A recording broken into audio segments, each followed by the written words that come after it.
Okay guys, we're back out in the garage. Long weekend, gonna get some color, but back to my deck lid scenario issues, whatever it was. I just tried something quick, and I'm pretty happy so far. What I did was someone mentioned, and I'm not sure who it was, whoever you are, pat yourself on the back. Might have started off with Mr. Heavy Chevy, slamming it on a 2x4, but got me thinking. And then someone mentioned about the fact that these deck lids, the skin's rolled over, but it's not welded anywhere. And I could take the deck lid, and you can't see my hands right now, but I can grab the corners and twist it, and it would slide on those seams. All I've done so far is I put a rod over there, the spring is on it now, pulled down on this corner, and you could see the seam move. Let me turn the light on here. Basically, while I had it loaded up, I put a little spot there, a little weld, which in theory locks the skin to the inner. Very happy so far, actually. Still needs a little bit of adjustment, but if that's where the latch would hit, that's there now. Of course that one's up now, but that's because I've got this thing all torqued. I can probably bring that one down. But yeah, I think I'm on the right track here. It's just an issue of locking that skin down. It's not so much the loaded on the hinge, it's that I've got 4 corners here that I'm going to do. I think I'm going to try that now. I'll bring you back when we see something exciting happening. See ya.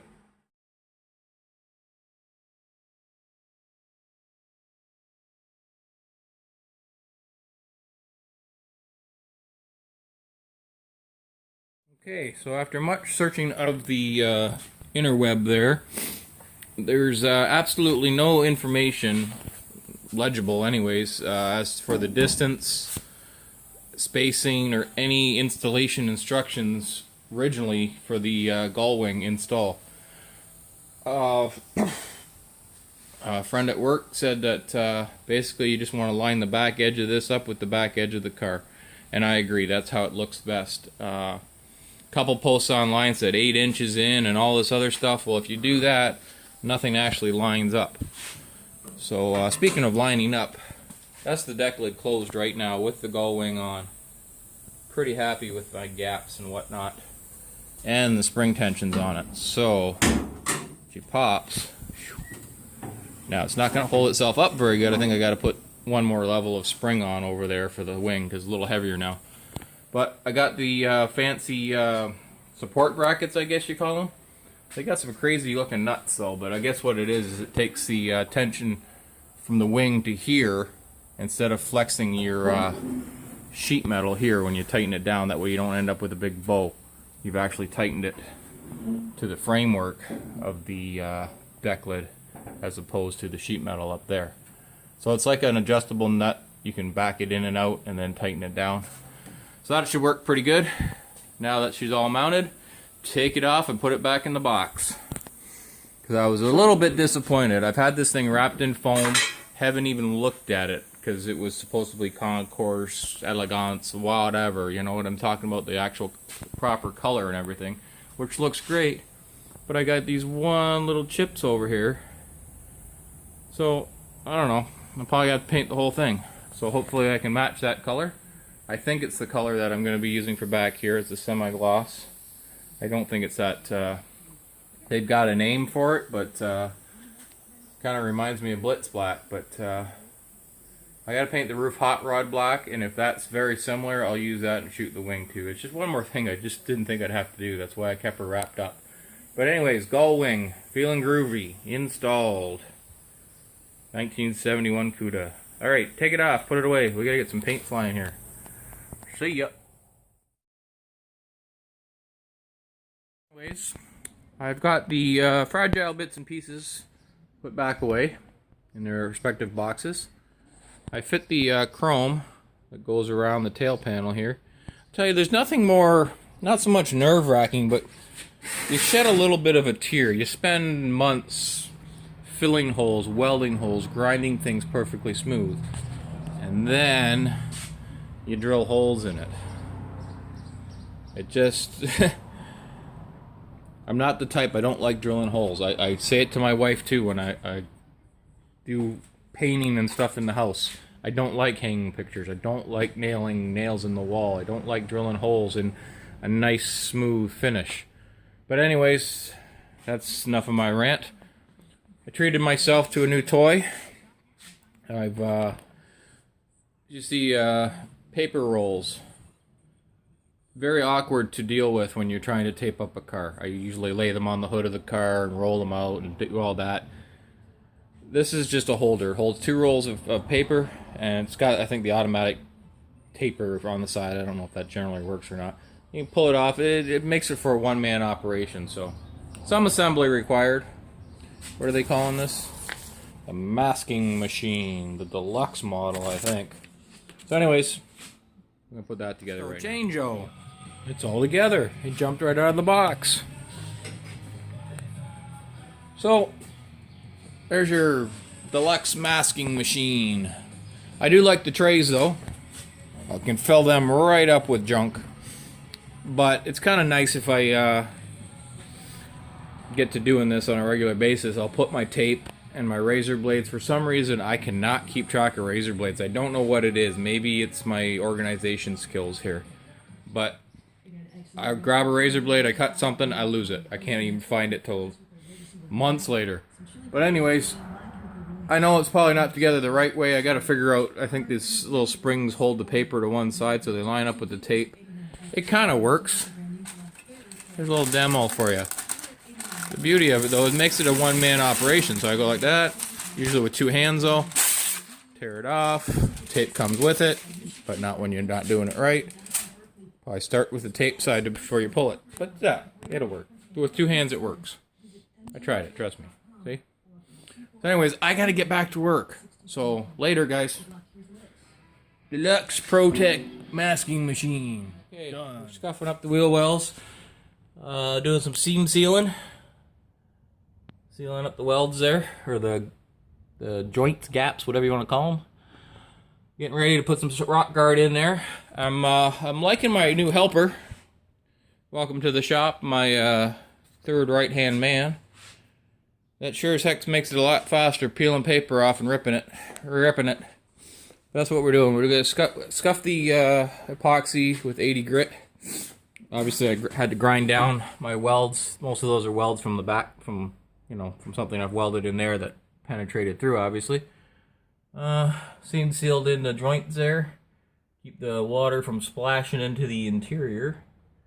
Got down in here, following the cracks. I killed a tube, so I thought I'd show you what I got done here, and then I gotta get a new tube going. Because I still gotta do all the seam sealing in here. I got it done, some of it done up in there.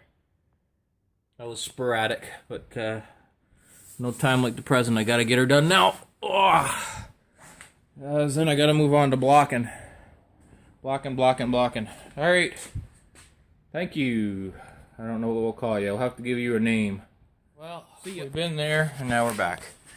We are rock guarded.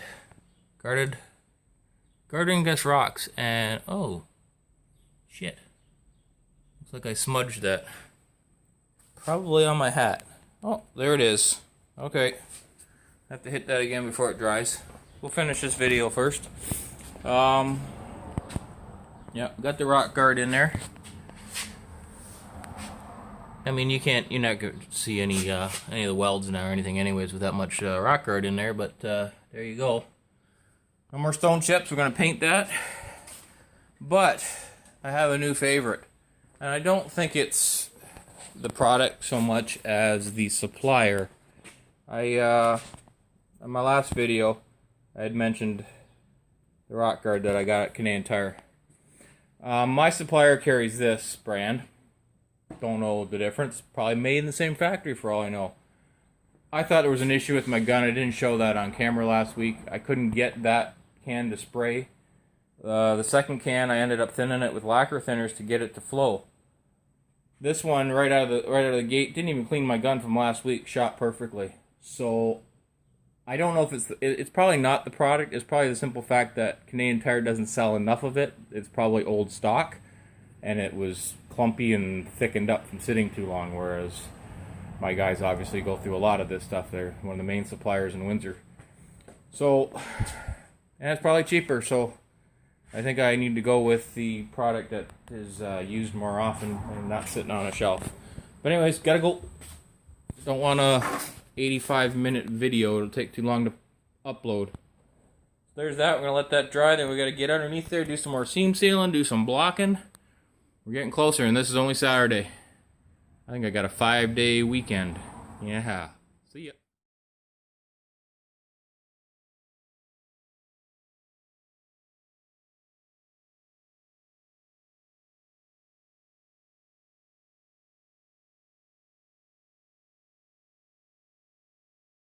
Well, good morning. Sunday morning, bright and early.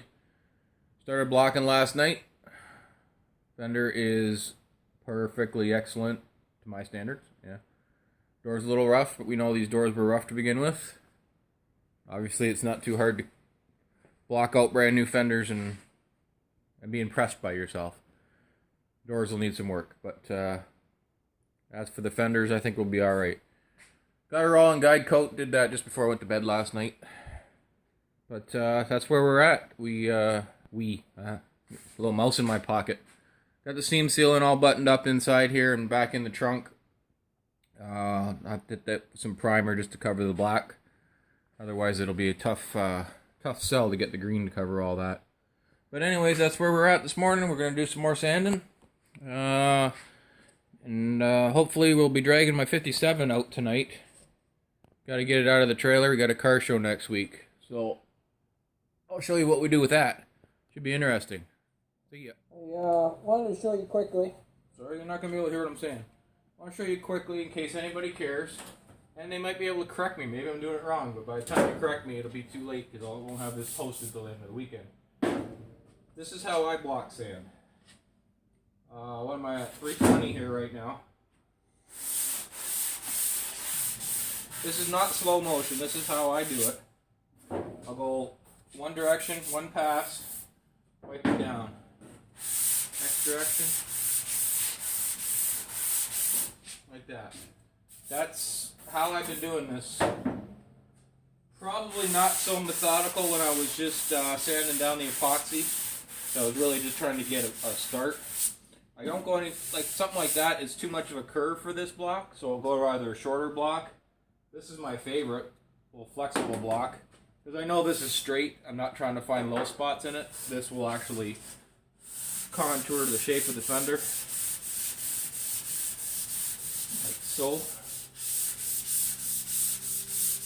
But this is that Stanox polyester, sprayable polyester filler.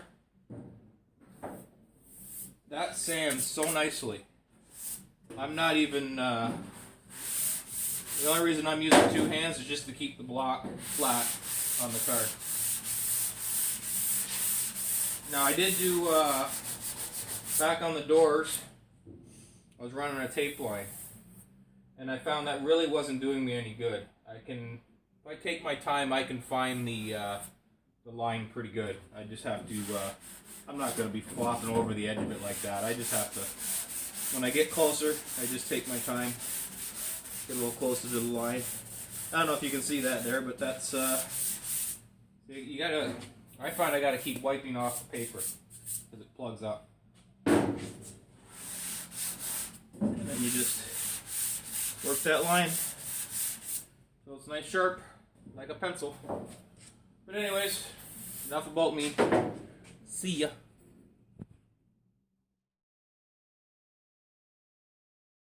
Well guys, it is Monday morning. I've managed to get this whole car block to 320.